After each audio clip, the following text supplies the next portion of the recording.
વાત કરીશું સુરતના પાંડેસરા વિસ્તારની અંદર પણ જ્યારે વરસાદના જે પાણી છે તે ખાડીમાંથી બહાર આવી રહ્યા છે અને તાત્કાલિક 60 લોકોનું રેસ્ક્યુ કરવામાં આવી રહ્યું છે। આપણે જણાવી દઈએ કે જ્યારે પોલીસ તંત્ર દ્વારા રાત્રિ દરમિયાન 60 લોકોને સુરક્ષિત બહાર કાઢવામાં આવ્યા છે। ખાડીનું લેવલ સતત વધતા અસરગ્રસ્ત 60 લોકોને નજીકની સરકારી શાળામાં સ્થળાંતર કરી સુરક્ષિત આશ્રય આપવામાં આવ્યો છે।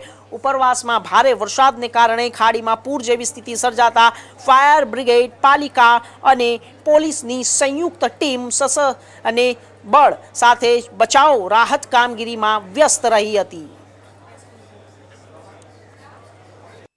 જે રીતે વરસાદ વધી રહ્યો છે જેને લઈને જે ઉપરવાસમાં વરસાદ વધવાના કારણે જે ખાડી પૂર છે પરિસ્થિતિ જોવા મળી રહી છે, જેને લઈને અત્યારે ખડે પગે જ્યારે ફાયર ટીમ દ્વારા જ્યારે લોકોને ઘરના બહાર રેસ્ક્યુ કરવામાં આવી રહ્યું છે। અત્યારે આપણે દ્રશ્ય જોઈ શકીએ છીએ પાંડેસરા વિસ્તારમાં છે। આપણે કૃષ્ણાનગરના વિસ્તાર આપણે બતાવી રહ્યા છે। કૃષ્ણાનગરમાં જ્યારે ફાયરની ટીમ ખડે પગે જ્યારે ગઈકાલે રાતથી જ ફાયરની ટીમ અત્યારે કામે લાગી ગઈ છે। જ્યારે ફાયર ઓફિસર આપણા સાથે છે।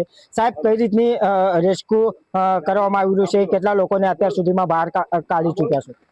હું સબ ઓફિસર નરોત્તમ કે ખલાસી ઉધના ફાયર સ્ટેશન। હું કાલનો સવારનો આવી ગયો હતો અને કાલે સવારે અમારે 19 માણસોને રેસ્ક્યુ કર્યા હતા। ત્યારબાદ આજે સવારે 16 માણસોને રેસ્ક્યુ કરીને સહી સલામત બહાર કાઢી ચૂક્યા છે। અત્યારે હાલ પુલની સ્થિતિ જળવાઈ રહી છે। જો ઉપરવાળી વરસાદ વધશે તો પાણીની લેવલ વધવાની શક્યતા પૂરેપૂરી છે। સાહેબ, કઈ રીતના લોકો પાસે અપીલ કરી રહ્યા છો? લોકો ઘરના બહાર નથી નીકળી રહ્યા છે, કઈ રીતના તમે એ લોકોને સમજણ પૂરી પાડી રહ્યા છો?